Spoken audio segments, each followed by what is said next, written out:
Welcome back to the Investor Professor podcast. This is Dr. Ryan Peckham, and this is episode 34. On today's episode, the earnings train continues to move forward. So we will go over some of the big earnings reports that happened this week, and we're also going to talk about life insurance. Please don't turn this off already. We can't always talk about fun stuff. We got to talk about serious stuff as well. So I'm going to give you a breakdown of all the different insurance products that are out there as far as life insurance is concerned, so that you'll be armed with that knowledge when you have to make a decision when it comes to that. So without further ado, let's get to work.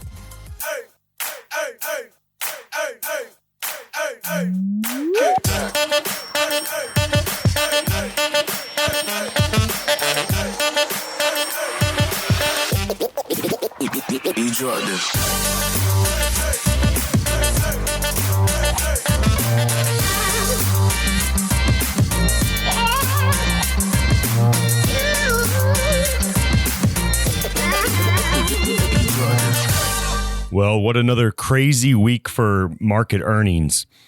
And it just reiterates, we've discussed that, the market sometimes is kind of twofold, right? You have traders and you have investors. And when you have earnings come out, you can definitely see the difference between how much the market reacts to the news that's coming out and, how beat up or rewarded companies are based on their earnings results. So one of the biggest stories this week when it comes to earnings has to be Facebook, Meta, right? So Facebook reports earnings, and then it has its worst one-day performance ever. Facebook dropped 26% on Thursday and basically took the market down with it. So Facebook talked about increased competition from TikTok, and they're not growing as fast. Their user engagement is slowing. Apple's new privacy laws have really impacted Facebook. So, Apple asking you if you want to allow, tracking across apps has really impacted Facebook's ability to advertise to you. And so when we saw Google's earnings, that really wasn't a problem for them, because they're able to, when you go to Google, you're doing a direct search. You're searching for something, if you search, camping tents, that no matter what website you go to next, you're going to see pictures of that. Well, with Facebook, they were basically capturing your data and then being able to advertise based on that. But now if you don't allow them to track you through the other apps, then they can no longer see that. So it's really having an impact on their performance. And that 26% drop cost Mark Zuckerberg on paper $30 billion in one day. So if you think you're having a bad day. So before they reported, they were $323 a share. They dropped to $240 on Thursday, and then they closed the week at $237. So, if you're a believer in Facebook long term and the metaverse and all that, all that jazz, this could be potentially a good opportunity to pick up shares. Now, I'm not recommending that one way or the other. They finished, this is their biggest one-day drop. Their last biggest one-day drop was 19% back in 2018. But this one was quite painful. That took off about $230 billion of market cap, which market cap's the entire value of the company. So that erased $230 billion of market cap, right out the door. So it is painful. I think it shocked the market a little bit that you can have a company that's that big and that integrated in our kind of economy to get beat up that much on a single day, right? We don't expect to have, Peloton, yes. These smaller companies, yes, we maybe expect them to get beat up, but you don't expect a big blue chip, big time technology company to have that kind of beat down on a single day. Like, we just do not expect that.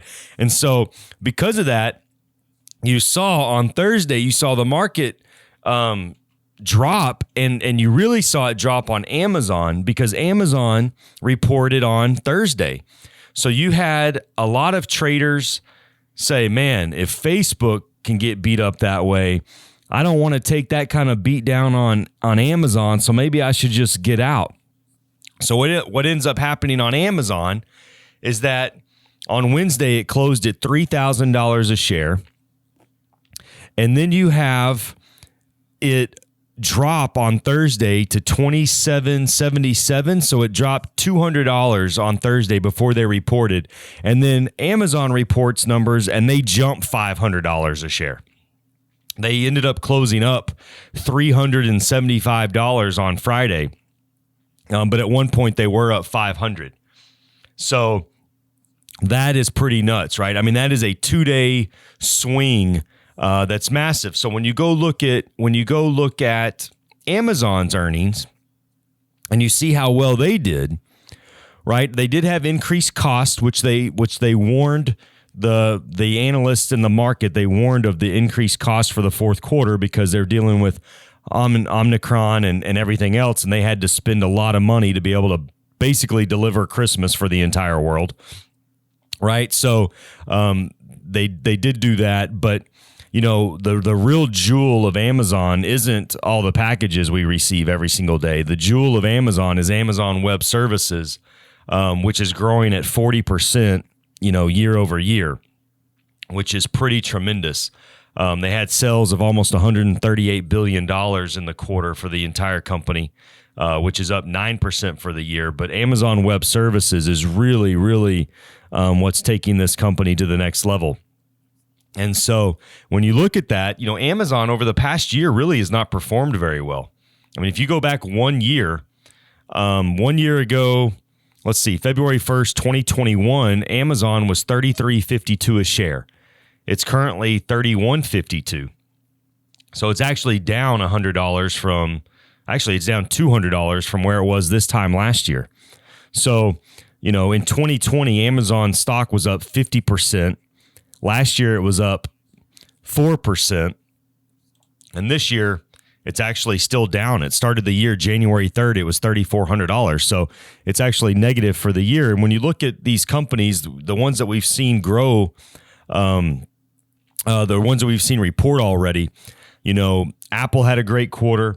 Microsoft had a great quarter. Google had a tremendous quarter. And then, of course, they announced a 20-for-1 stock split. We can talk about that. Amazon had a great quarter. Facebook is really the one who really messed up on earnings as far as expectations were concerned. So a lot of these names that we talk about a lot, good, solid quarters, which we really needed to basically cement that, yes, there's increasing costs, there's inflation, but these companies can still weather that storm. It's very important for the market to be able to see that. So another company that reported great earnings this year is Google. Or this quarter, not this year, but Google. Or Alphabet, sorry. I keep referring to it as Google, but, it's Alphabet, whatever. The symbol's still Google. So Alphabet's earnings were just incredible. I mean, you're talking about a massive business still growing at 32% year over year. Their earnings per share were $30 versus an expected of $27. YouTube revenue looking great. Their cloud, all that. I mean, just really doing well. But the big story on Google is that they announced a 20-for-1 stock split that should happen in July. So a 20-for-1 stock split means that every share you have, you're going to get 20 for every one share that you have. So if you had 10 shares of Google, you're now going to have 200 shares of Google, right? And stock splits, I'm going to do my best, but I'm going to tell stock splits are a wonderful, wonderful thing, especially for a company like Google. So if Google is $3,000 when they do this split, and this split's supposed to happen on July 1st, it has to be approved by shareholders, which I would assume that it will be. So when this split happens, if it's $3,000 a share, Google will open the next day at $150 a share. Now, how many people, yourself included, do you know that would love to own Google at $150 a share, right? There's a lot of retail investors out there that simply cannot afford Google at $3,000 a share, right? If you have a portfolio that's $10,000 and you buy one share of Google, that's almost 30% of your portfolio. So bringing that share price down, allowing, more people to be able to get into it is going to be a very good thing. So I'm going to give you an example here. One that you might not realize, but Apple, over the past couple of years has split its stock. And it first did this back in 2014. It did a 7-for-1 stock split. So at the time, Apple was around, it was a little over $700 a share. So let's say back then, you had 100 shares of Apple. I mean, that would have been $70,000, which I know for most of us is a stretch, but just for the example's sake, you had 100 shares of Apple back in 2014. They do a 7-for-1 stock split. So, a split shouldn't make that big of a difference, because if you do 7-for-1, you get 7 times the shares, but you also divide the price of the stock by 7, right? So, if you had 100 shares of Apple at 700, the next day you wake up, you have 700 shares of Apple, and Apple is now $100 a share. So it's the same value, but what happens for people psychologically, right? It makes it much easier for others to get into it. It makes a big difference. Apple has spent a lot of money buying their own shares back, $467 billion to be precise, and $85 billion last year. And so what ended up happening was that Apple split back in 2014, and then fast forward to when was it? 2020, and they did another 4-for-1 split. So at that time, they were $400 a share. So stay with me here. So you had 100 shares of Apple. That became 700. And then they did another split, 4-for-1, and you now have 2,800 shares. Right? And those 2,800 shares, even though Apple split back down to 100, now it's at 173. And so now you have 2,800 shares at 173. I'm not even including the dividends, that if you reinvested the dividends, but that would currently be worth $484,000 from both of those two splits from the last 10 years. And so it does matter. It makes a big difference. And this will also make Google eligible for the Dow, that it can be included in the Dow. And then think about all the ETFs and mutual funds. If that eventually were to happen, if they were to be placed in the Dow, that would be a big component of their future performance. So, it's a good thing. Now that Google's done it, maybe it'll put some pressure on Amazon. There's a lot of, investors that would love to buy Amazon that cannot afford $3,100 a share. So we'll see if Amazon at some point will do that as well. Another stock that reported earnings was Ford. This will be the last one we cover today. And Ford had good earnings, but they were kind of limited by the supply chain. So if Ford was one you were looking to get in, it was $25. Let's see, at the beginning of the year, it was $25. And now it's, looking after hours, it's $18 a share. Their margin's good. They have a lot of demand. It's really just about being able to supply that demand. And so this is one that for some of my clients, I was able to get in because I felt like I missed it. I didn't want to pay $25 a share, but I think $17, $18 a share is a good place to kind of start a position. So with that being said, disclosure time. I'm not your financial advisor. This is for entertainment purposes only. Past performance is not indicative of future results. Please consult your financial advisor about anything that we're discussing. So, but everything starts to look like, risk reward. And I didn't mention it earlier on the Facebook numbers, but when Facebook reported that terrible quarter, guess who got dropped with it? Well, that would be Snapchat. Snapchat dropped 20% the same day that Facebook reported that horrible quarter, and then Snapchat reported on Thursday, and they actually jumped 53% because they had their first quarterly profit. And so, when you look at, how Facebook performed and how they actually mentioned TikTok as being a competitor that they're having trouble with, it's not that people aren't on social media. They just happen to not be on Facebook anymore. So younger generation going to TikTok, going to Snapchat. And so those are looking pretty good right now. Okay, so today's investment finance lesson, whatever you want to call it, is we're going to discuss life insurance. And I can almost hear people turning this off as I say these words currently. Life insurance is not something anybody wants to talk about, right? Nobody wants to talk about it, but I got to educate you on things other than investments, because there's a lot of things that go into your financial world that are not investment related. And life insurance is definitely one of them. And when you're young and you're starting out, or even if you're older, there's a couple things you need to know about life insurance, and so we're going to go over that today. The one that most people have or most people know about is group life insurance, and that is you go work for a company, and they say, hey, we have life insurance available for you here. You're going to get 1-2 times your salary. Okay, so 1 to 2 times your salary, or maybe 3 times, whatever it is. And that is your group life insurance. So let's say you make $50,000 a year. That means your family would get 50, 100, or 150,000. Excuse me, if something were to happen to you. Okay, so now let's talk about one of the negatives of this. The problem with the group life insurance plan is that, number one, it's probably not going to cover that much, right? It's a low amount. But number two, the biggest thing is if you leave that job, that insurance does not follow you. Right? So it only covers you while you're in that job. And think about it. If you have a family, kids, a house payment, all this kind of stuff, I mean, is $100,000 going to go that far? The answer to that is no. Right? The answer to that is no. And so you really have to start thinking about, okay, how much life insurance am I going to need? And where am I going to get coverage for this?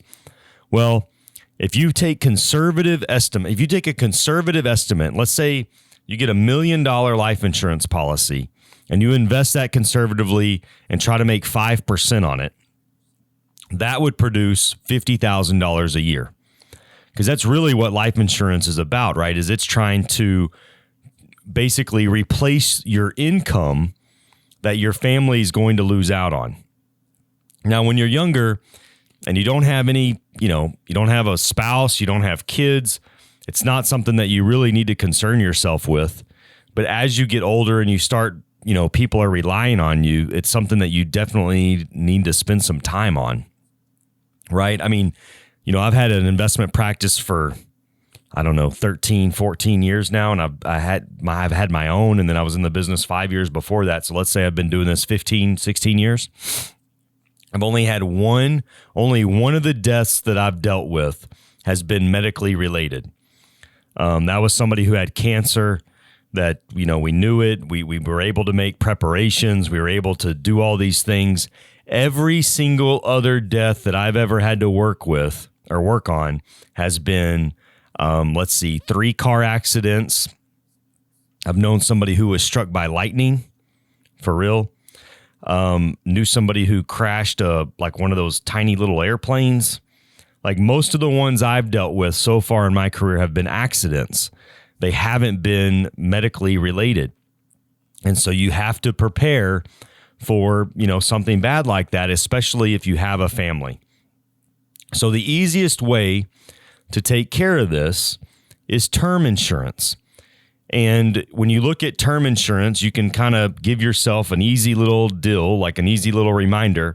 Term insurance is good for a specific term, right? So 5-year term, 10-year term, 20-year term, 30-year term. And probably the most popular one is going to be the 20-year term insurance policy, which covers you for 20 years. Okay. And so that is something that you would buy outside of your employment. And so the nice thing is, let's say you buy it when you're 30 years old, it will cover you until you're 50, right? Because what you're trying to do is cover the risk, especially if you have a spouse and kids, is you're trying to cover the risk of, man, if something happens to me when my kids are young or whatever, how is my spouse going to be able to handle that all the way through? And this isn't about like man or female, because both people, if you're in a 2-person family, both people matter. Like, if I had to hire somebody to do all the things that my wife helps me out with, I swear to you, that would be harder than replacing my income. All the things that she does, right? So, both spouses need to be on board for this. But a term policy just covers you for that specific term. If you don't pass away during that term, it doesn't cover you. And quite honestly, I think the numbers on this, I think only 2 to 3% of term are ever paid out. So, it's not like these things are getting paid. They're covering the risk, right? The risk is something happens to you, there's some accident, and it covers that risk. So your family isn't having to do a GoFundMe page or something like that to try to bury you, which is like the worst case scenario.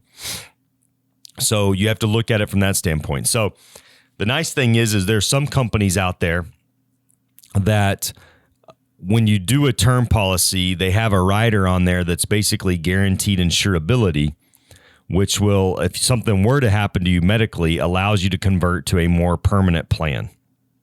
So let's talk about the permanent plans of life insurance. And these are the ones that Dave Ramsey hates, but you got to know about them before you can make a decision on whether they're right for you or not. So you start having term being the one that's a specific term, and then you go to the ones that are supposed to cover you your entire life. And they are variable, universal, and whole life. Whole life's easy because it's supposed to cover you for your whole life, right? And whole life is going to be the one that's the most expensive. So whole life is definitely the most expensive because it's a contractual deal that if you make this payment, the insurance company is going to pay this out long term. And this is when things get very specific. Whole life is good and used for a lot of estate cases, which is too nuanced for what we're doing today. But the other two, universal and variable life, are a little bit different. And this is when my opinion, my bias, I got to be 100% honest with you, my bias starts to trickle in here. So universal life has a component where it's kind of based on you invest part of the money of the life insurance is in a money market account. Now, this doesn't really impact it much today because interest rates are so low. But back in the early 80s, when interest rates were 10, 12%, the insurance company said, hey, we're going to invest part of this money in a money market account, and then you don't have to pay as much in interest. Well, the problem is when I started helping people with this back in the early 2000s, they had assumed that their life insurance was going to be fine because back in the early 80s, they ran it at 10% interest. Well, then the interest didn't end up being 10%. It ended up being 3%. And so there's a lot of older people that I worked with that the insurance companies were saying, hey, you can no longer, you're going to have to send us more money to keep this life insurance in force. And so I've kind of stayed away from those because of the people that I worked with. And then there's variable life insurance, which variable life insurance takes part of the money that you're paying on your insurance and invests it in the stock market. And again, here, I'm not a fan of this because if my investments are down, I don't want my life insurance to also be down. Now, the reason these products were created is because whole life insurance is very expensive, and the older you get, the more expensive it becomes, and not everybody can afford it. So this is a way for them to be able to kind of offset the cost by putting some of it in the stock market. If your investments if the investments do well, it reduces the cost. But you just have to be careful.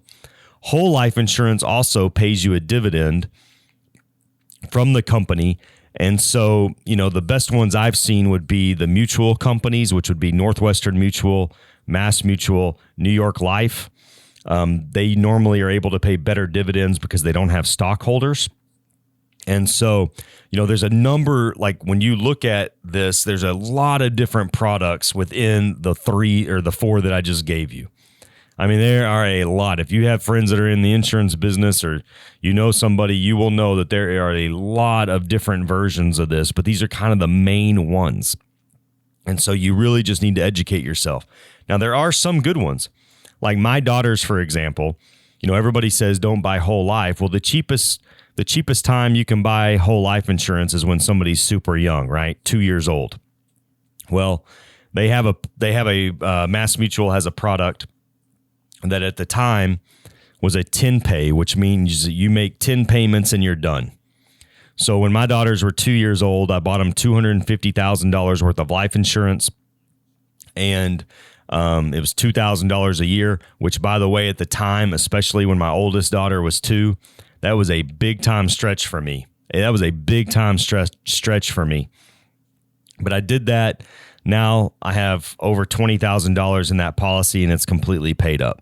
I understand that not everybody can do that, but I mean, even at the time, I mean, like, that was really hard for me to do. But now on my younger daughter, I have one payment left. And I did that because I knew that 2 years old is the cheapest you can ever do it. And, you know, you never get that time back. Like, they're not going to be 2 years old again. And so I was able to make that happen. And so it's much different than if you're, 55 years old trying to do it. So how is life insurance? What do you have to do to be able to apply for a policy to do these things? Well, number one, nobody ever calls you and says, hey, I want to buy life insurance, unless like they just got back from the doctor and it wasn't good news. So, but normally, I mean, there's a ton of places online you can apply for life insurance. They ask you a bunch of health questions. Smoking is a big one. If you're a smoker, tobacco user, you're going to pay a lot more for it for obvious reasons. Also, they want to know what kind of career do you have? Are you in something that's considered dangerous? If you're a student pilot, if you like to race cars on the weekend, right? All those things are going to factor in. I think one of the biggest mistakes I think that most people make is they assume that insurance companies would love to have them as a client. And so they go, people take for granted that they're going to be able to get life insurance or whatever anytime they want. And that's simply not the case. And so we'll talk about some of the other insurances at another time, but life insurance is normally less expensive on females than it is on males. And for that reason, women go to the doctor more, they live longer. Men, do stupid things for $1 with their friends, and we don't go to the doctor, and we're more likely to kind of just drop dead, if you will. So normally, if you're a female, life insurance is going to be cheaper than it is on your male counterpart if you're the same age. And it is based on age, right? So, if you apply for this when you're young, you're going to want to get, like, if you're 30 years old, I would encourage you to try to find a policy that lasts 30 years, not 20 years, because you're so young, you lock in that cost. If you keep doing like a 10-year term, if you do it when you're 30, you'll then have to do it when you're 40, then have to do it when you're 50, and the cost is going to be pretty good. I mean, I have a policy from when I was 25 years old. It's a 30-year term policy, $1 million, and I pay $80 a month. Which at the time when I was 25 years old seemed like a lot, but now I'm like, man, I'm really glad I did that. And so at the time, I was married, we're looking to start a family, and I kind of wanted to lock that in.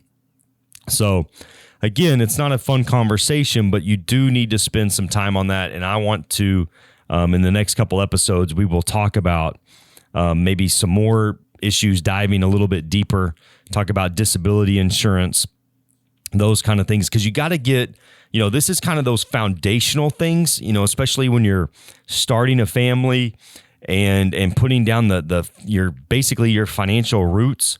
I mean, investing and all that kind of stuff is great, but putting $50 a month or $100 a month back is not really going to help your family if something were to happen to you before you can kind of get that built up to a substantial amount.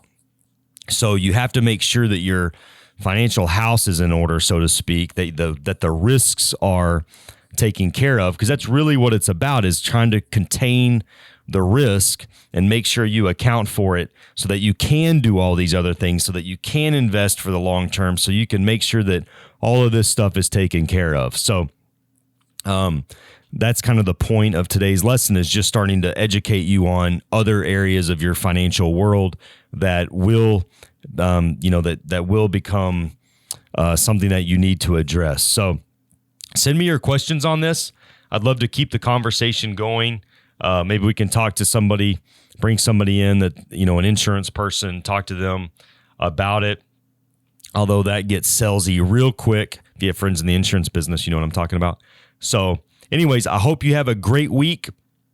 We've gotten a lot more likes on Apple Podcasts. I appreciate y'all doing that. That really does help us out. And I appreciate your support as always. And I hope you have a wonderful, wonderful week. Thanks again for joining me. And I will talk to you soon.